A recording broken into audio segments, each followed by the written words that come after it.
company dedicated to enhancing leaders' ability to harness and optimize trust as a strategic business asset. About anything from your upbringing and specific people or situations that causes you to be highly trusting.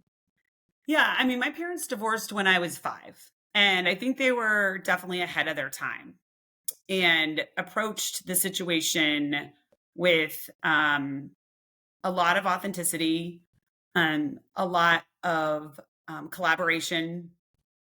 And of course, there were differences, but those were always set aside with the children in mind, myself, and I have 2 older brothers.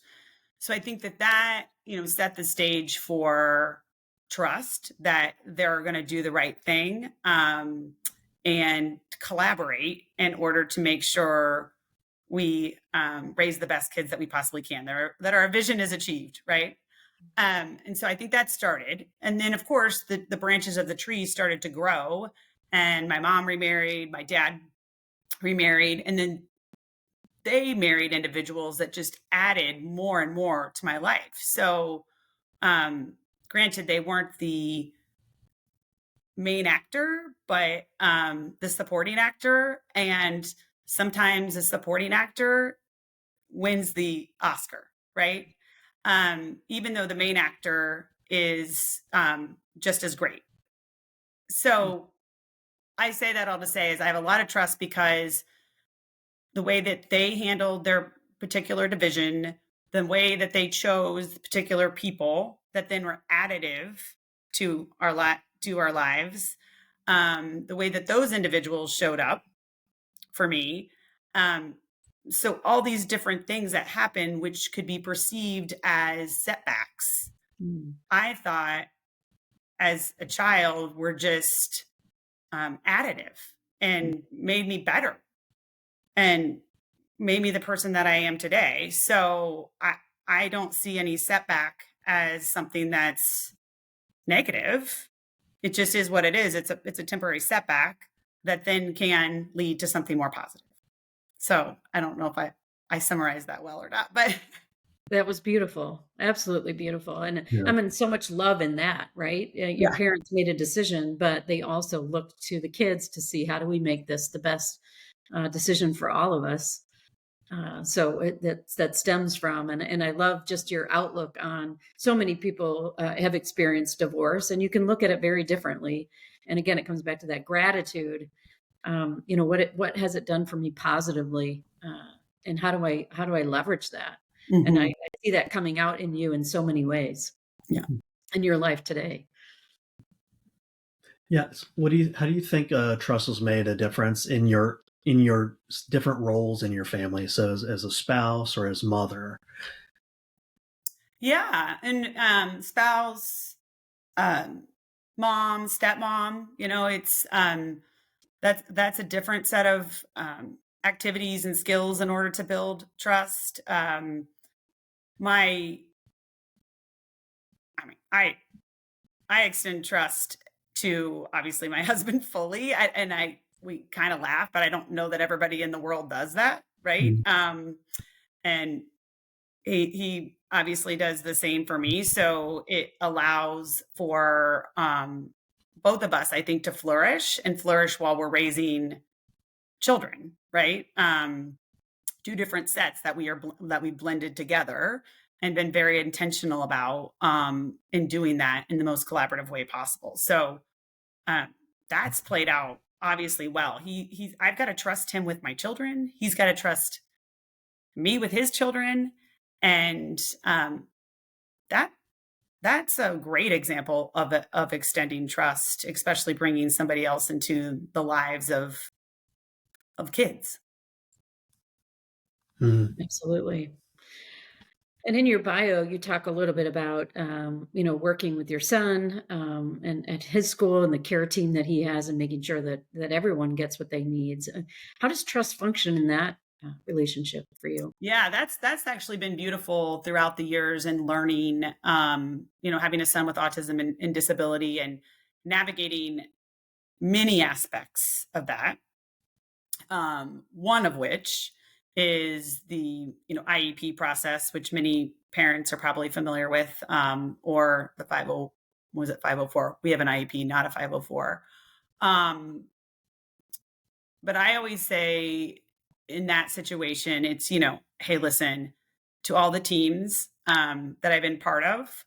Usually I'm the only parent, and there's usually like 10 administrators or 10 teachers in the room. I said, look, I'm always going to be tough on the problem and kind on the people. I mean, the last thing that you want is for any of these educators that are working with your child throughout the day to have some sort of like hatred towards you.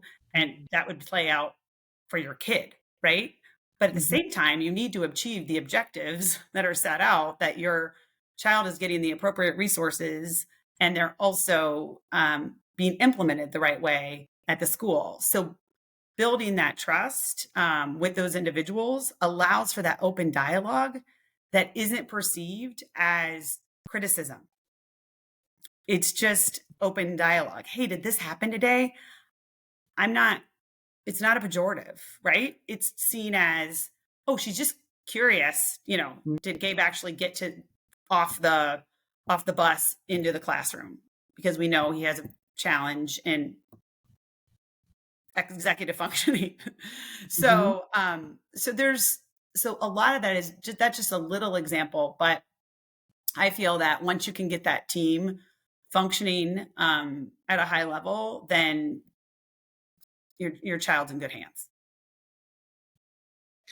Well, the other thing I think about with that example is you could have just said, "I'm going to trust the care team with Gabe, and they know everything they need to know. I'm going to trust that." Yeah. And maybe this is an intersection of love and trust, in that I do want to trust that, so I'm going to step in and be a part of that and be Yeah. committed to that. And so you're part of the solution, you're part of the problem. Whereas the other approach might be sort of the opportunity to say, well, I trusted the team. They're supposed to be the experts and they're not doing what they need to, Yeah. but not taking any time to be committed to how does this work and how can I be a part of this? Yeah. So you go into the system, I think it's don't quote me on this, but like 2.5 or something. And that's when the IEP process starts, or maybe it's 3, I think. And I remember interviewing attorneys, to find the right one to represent my kid or my child, Gabriel, in the situation. And I remember the lady that was in charge of scheduling the IEPs, the kind of the from the district office, calling me and saying, oh, well, that means that we have to bring our district attorney also, like from. And I said, okay, all right, that sounds good. And it was like, whoa, I've never, what's gone wrong? And I was like, nothing's gone wrong. I was like, at all. I was like, I just know, I know myself, and I know that I don't have my degree in educational law. So I just want to be sure, as I felt like a good mother, that my child's getting represented appropriately out of the gates. And what that has done, it's built collaborative teams over the years. We've had effective IEP meetings. I haven't had any conflict really, because it's all the facts are on the table all the time, and we're all transparent with one another. So I think I've done a decent job of building trust with, even external parties that I have no control about how they're chosen and how they showed up that day and got to that particular place. Right. I mean, that's amazing leadership to be able to do that without the control, right? Definitely is leadership without authority on that one. Yeah. The influence, I mean, again, I have to come back to what an amazing example that is for someone who's already someone who extends trust, and to know that it probably was perceived differently, that you're going to bring an attorney in, but to proceed forward because you had your son at the center of what was most important. And if in order for me to trust this system, I need to be a part of it and make sure he remains at the center of that. Yeah. That's a beautiful story. Yeah. Because a lot of it is being part of a system. You're in a system. And a system that doesn't have a real profit motive. So you have to be completely aware of that, and a system of which a lot of times the people working on the team want to do things that maybe the system doesn't allow, right? And so there's a lot of forces at play. Mm-hmm. Mm-hmm. Hmm. Yeah, different domains of life have their own complexities. Yeah. A lot of times I think about, as I study organizations, I think about organizational sectors as separate types of domains, right? So, for-profit business versus nonprofit versus public sector. They all have very unique institutional situations and ways of showing up with trust or distrust that help you perform better. And so Mm-hmm. that's every time I teach my students, every time you walk in through a door, you're entering a new sphere, a new domain of some sort, where people are in it, and they may have different motives and different things that just happen to them that you need to try to account for. And as you're gathering data for engaging with them and showing up in a way that's, I think, loving and Mm-hmm. trusting appropriately. So we talk about optimizing trust.